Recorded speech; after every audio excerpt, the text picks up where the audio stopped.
خلينا عندنا حاجتين النهارده عايزين نتكلم عليهم، القشره التجميليه عايزين نتكلم عن الزراعه. تمام. هل انت شايف القشره التجميليه حملت اكتر مما تتحمله؟ او بمعنى اصح يعني ناس كتير رموا عليها احمال كبيره جدا لدرجه ان هي بقت مطلب امال كبيره؟ والله بص، هي الفكره في حاجه. الموضوع ده اصله بيضحكني لسبب، لان انت يعني ايه هيت ذا بوينت. هي الفكره ان الناس فاكره ان الماده والماده المصنع منها القشره التجميليه مختلفه عن الماده المصنع منها الكفر او الطربوش. ودي مش صحيح. مش صحيح فين؟ في البورسلين الزجاجي. يعني احنا دايما لما بنتكلم مع ناس بنحاول نفهمهم ان في 3 كاتيجوريز كويس في البورسلين ان جنرال. في 2 كاتيجوريز منهم شايني وايت بتتعامل فيهم، وفي كمان كاتيجوري احنا ما بنمدش ايدينا فيه. في الكاتيجوري بتاع المعدن اللي متغطي ببورسلين اللي الناس بتسميه البورسلين القشره زي ما بيقولوا، وفي البورسلين الزجاجي اللي احنا دايما بنتعامل بيه ومن احنا من زمان واحنا مدخلينه مصر، وفي البورسلين الشفاف اللي احنا دخلناه في الزركونيا الشفافه. صح. الزركونيا الشفافه طبعا دي غير برضو الزركونيا العاديه اللي بيتبني عليها في المعمل، دي قصه ثانيه. فانا كماركه شايني وايت انا ما بتعاملش في المعدن المتغطي البورسلين اللي هو تقلبه من جوه تلاقيه اسود، ده انا ما بتعاملش فيه اصلا. ده بيفضي وبيعمل تلوين في اللثه، بيعمل جنجبل تاتوينج، بيبوظ الاسنان. يعني كانت تكنولوجي وخلصت. تمام. في التسعينات كنا بنتعامل بيه، كنا بنتعامل بيه في التسعينات، بس دلوقتي خلاص شت داون نو مور. البورسلان الزجاجي بنصنع منه الطرابيش او الكافرز بتاعت الاسنان الاماميه، وبنصنع منه القشره التجميليه. القشره التجميليه بتحل لنا مشاكل كتير في اللون، في الشكل، في الكلام ده كله، ولكن ما بتحلش مشكله الاتجاه.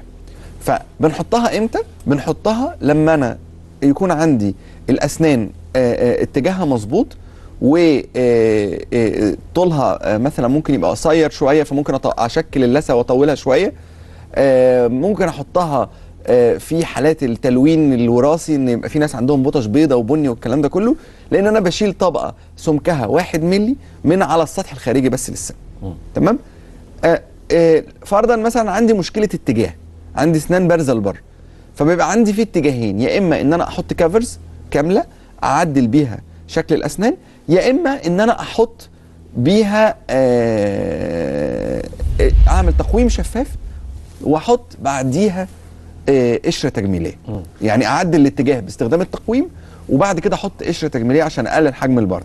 طيب مين احسن ومين اوحش؟ انا كان عندي يوم الاربع اللي فات عيانه اختين توينز بالمناسبه، وهما الاثنين كان عندهم سبيسنج. تمام.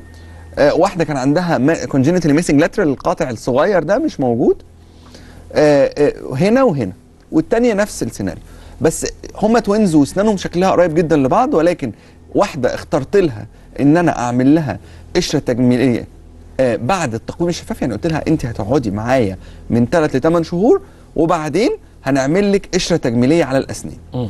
الثانيه قلت لها لا، انت هتخلصي في 48 ساعه وهاخد هعمل لك كافرز. ليه؟ لان انا لقيت ان السبيسنج او الحجم اللي انا هعمله بعد ما افتح العضه عندي دي هيبقى حجمه او مساحته قليله جدا ان انا احط فيها زرع. فقلنا لا، يبقى الاحسن ان احنا نعملها كافرز ونعمل الكناين، نقلب الكناين قاطع. لو زي ما تفتكر كنا بنعمل زمان الناب نقلبه قاطع، والمكان الناب نقوم حاطين كانتيليفر او واحده على الهواء على الضرس الرابع. المريضه الثانيه لا، اختها بالظبط، قلت لها لا انا هعمل لك تقويم. ليه؟ لان كان عندها سبيس كبير قوي لو قفلناه بالطريقه بتاعه التركيبات كانت هتبقى صناطر. فده الفينشنج اهو بتاع القشره التجميليه، وتقفيل القشره التجميليه وازاي بتقفل على اللثه والفينشنج بتاعها والميكروسكوب والكلام ده كله. كنا بنعمل الكلام ده لما كنا دايما بنتكلم، كنا بنعمل الكلام ده بطريقه ان احنا بنشتغل برضو كانت في دماغنا المنتاليتي، كنا دكاتره كتير ولكن بنشتغل بطريقه ان احنا كله في عياده او عيادتين، فده كان المريض بيخش نفس العياده والدكاتره هي اللي بتغير عليه.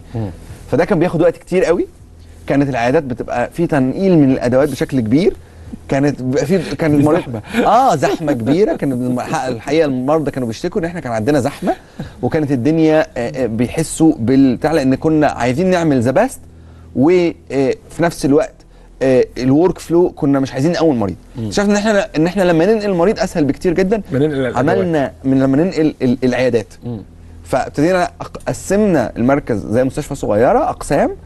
قسم علاج الجذور ده بيخش يعمل علاج جذور بس، الجراحه بيخش يعمل جراحه بس، الزراعه بيخش يعمل زراعه بس، تركيبات بيخش يعمل تركيبات بس.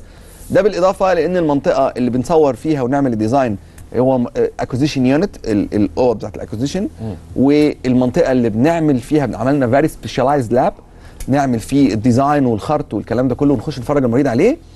وبالاضافه ل ان احنا بعد كده بنلزق في العياده اللي احنا حضرنا فيها، فيبقى العياده اللي فيها الميكروسكوب دي هنحضر فيها او هنعمل فيها حشو عصب. يبقى عندي عيادات فيها ميكروسكوب عياده فيها بعمل فيها حشو عصب، عياده فيها ميكروسكوب بعمل فيها تركيبات، عياده فيها تحضير بتاع التركيبات، عياده فيها ميكروسكوب تاني بعمل فيها الانسرشن او حط الجزء السفلي بتاع الزرعه. بعد كده عياده تانيه يبقى فيها الاكوزيشن او الكمبيوتر بتاع التصوير، دي نقوم واخدين المريض فيها نصور له ونعمل له ديزاين. عياده ثالثه يبقى فيها او وحده ثانيه يبقى فيها المعامل والديزاين والخرط والكلام ده كله يبقى بعيد عن المرضى عشان الصوت والكلام ده كله، ويبقى الورك فلو فيها بعيد عن المرضى. قسم تاني يبقى فيه الاشعه المقطعيه برضو يبقى بعيد عن المرضى. يبقى قسم التشخيص يبقى فيه منفصل تماما بالشرح الخطه العلاجيه بالكلام ده كله، يبقى المريض بياخد وقته تماما في عياده التشخيص منفصل تماما عن العيادات العلاجيه.